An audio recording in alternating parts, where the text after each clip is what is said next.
قرآن کریم اللہ تعالیٰ کا پاکیزہ کلام ہے اور یہ وہ واحد کتاب ہے جو پوری دنیا میں سب سے زیادہ پڑھی جاتی ہے۔ اس بات کا اقرار غیر مسلموں نے بھی کیا۔ کوئی انسان اپنی تصنیف کردہ تحریر بغیر دیکھے حرف بحرف نہیں سنا سکتا، لیکن یہ کلام الہی کا کمال ہے کہ اسے 6-7 سال کا بچہ بھی الحمد سے والناس تک بغیر زیر زبر کے فرق کے زبانی حفظ کر سکتا ہے۔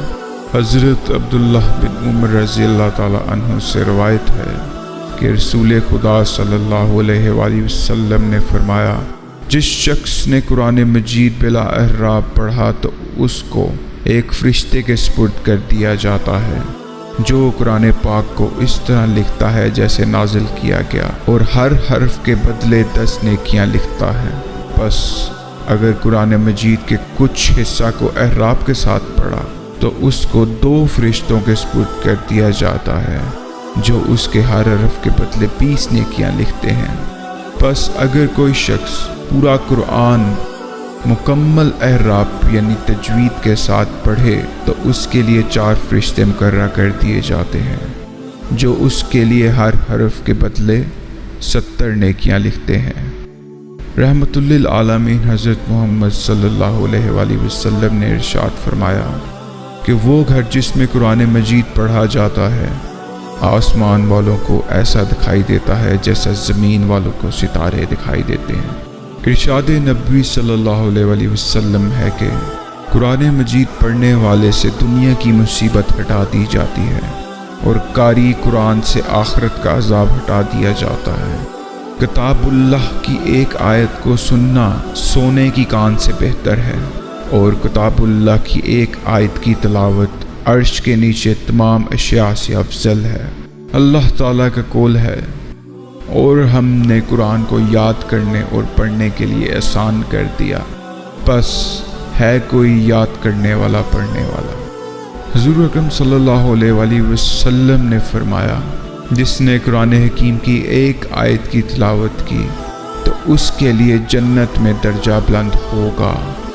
اور نور کا چراغ ہوگا۔ پھر فرمایا، بے شک مومنوں کے گھر عرش تک روشن ہیں، ان کے گھروں کو 7 آسمان کے مقرب فرشتے پہچانتے ہیں اور کہتے ہیں کہ یہ نور مومنین کے گھر کا ہے جس میں قرآن مجید کی تلاوت کی جاتی ہے۔ سرکار دو عالم صلی اللہ علیہ وآلہ وسلم نے فرمایا، قسم ہے مجھے اس ذات پاک کی جس کا قبضہ قدرت میں میری جان ہے، بے شک کتاب اللہ کی ایک آیت کا سننا بہت بڑی روٹی صدقہ کرنے سے زیادہ اجرت رکھتا ہے، اور کتاب اللہ کی کسی ایک آیت کا تلاوت کرنا عرش کے علاوہ ہر شے سے افضل ہے۔ پھر جب اسے قبر میں رکھ دیا جاتا ہے اور منکر اور نکیر اس سے سوال کے لیے بٹھاتے ہیں تو قرآن ان کے درمیان آ جاتا ہے۔ وہ دونوں کہتے ہیں، ایک طرف ہٹ جا۔ قرآن کہتا ہے، رب کعبہ کی قسم ایسا ہرگز نہ ہوگا، کیونکہ یہ میرا دوست اور خلیل ہے، میں اسے بے مدد نہ چھوڑوں گا حتیٰ کہ جنت میں داخل ہو جائے۔ پھر قرآن اس شخص سے کہتا ہے، میں وہی قرآن ہوں جس کا تو بآواز بلند اور کبھی آہستہ پڑھتا تھا اور مجھے محبوب رکھتا تھا، چنانچہ اب میں تجھ سے محبت رکھتا ہوں، اور جس سے میں محبت رکھوں اللہ تعالیٰ بھی اسے محبوب رکھتا ہے۔ ان کے سوالات کے بعد تجھ پر کوئی خوف و غم نہ ہوگا۔ پھر منکر اور نکیر سوالات کر کے واپس چلے جاتے ہیں۔ اب یہ قرآن اس کے ساتھ قیامت تک اس طرح رہے گا جیسا ایک مہربان باپ بچے کے ساتھ رہتا ہے۔ اب اگر اس کی اولاد میں کوئی قرآن پڑھ لیتا ہے تو قرآن اس کو خوشخبری دیتا ہے، اور اگر اولاد میں سے کوئی برائی کرتا ہے تو اس کی اصلاح کے لیے دعا کرتا ہے۔ قرآن مجید کے فضائل کے بارے میں بے شمار احادیث موجود ہیں، اور قرآن مجید فرقان حمید کے بارے میں جتنے بھی فضائل بیان کیے جائیں کم ہیں۔ آج اس نفسا نفسی کے عالم میں ہر شخص کسی نہ کسی مسئلے میں پریشانی میں گھرا ہوا ہے۔ وسائل کی کمی اور مسائل کی بھرمار اس قدر زیادہ ہے کہ روح و جسم کا رشتہ قائم رکھنا مشکل ہو گیا ہے۔ لیکن اگر ہم غور کریں تو یہ بے چینی اور بے بسی کا عالم اس وجہ سے ہے کہ انسان اپنے اصل سے دور ہو گیا ہے۔ اس نے اپنے مقصد حیات کو بھلا دیا لیکن اگر انسان دوبارہ اپنا رشتہ قرآن پاک اور خدا کی ذات سے وابستہ کرے، کوئی مسئلہ اور پریشانی نہ رہے، کیونکہ ارشاد باری تعالیٰ ہے، اور ہم قرآن میں سے ایمان والوں کے واسطے شفا اور رحمت اتارتے ہیں۔ تلاوت قرآن مجید کے ساتھ ساتھ نماز پنجگانہ اور گناہوں سے پرہیز ضروری ہے، تبھی انسان اپنے صحیح معنوں میں اپنا حق بندگی پورا کر سکتا ہے اور اپنے مسائل کو حل کر کے پرسکون زندگی بسر کر سکتا ہے۔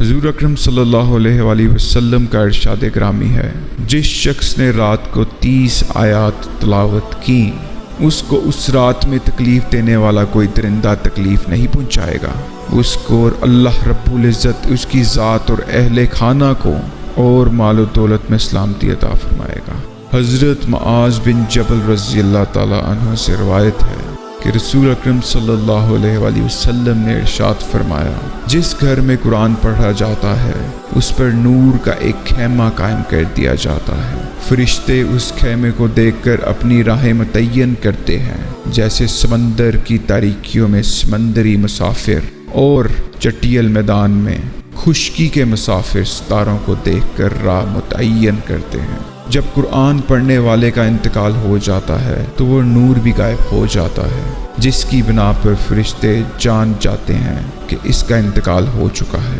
چنانچہ آسمان کے فرشتے اس شخص کے لیے بخشش کی دعا کرتے ہیں اور یہ سلسلہ قیامت تک جاری رہتا ہے۔ اور جب کوئی مسلمان قرآن پڑھ لیتا ہے اور پھر کسی رات میں کھڑے ہو کر نماز میں اس کی تلاوت کرتا ہے تو وہ رات آنے والی رات کو وصیت کرتی ہے کہ اس کو وقت مقررہ پر جگا دینا اور اس کے لیے آسان ہو جانا، کیونکہ قرآن اس کے سامنے اچھی شکل میں آ کھڑا ہو جاتا ہے۔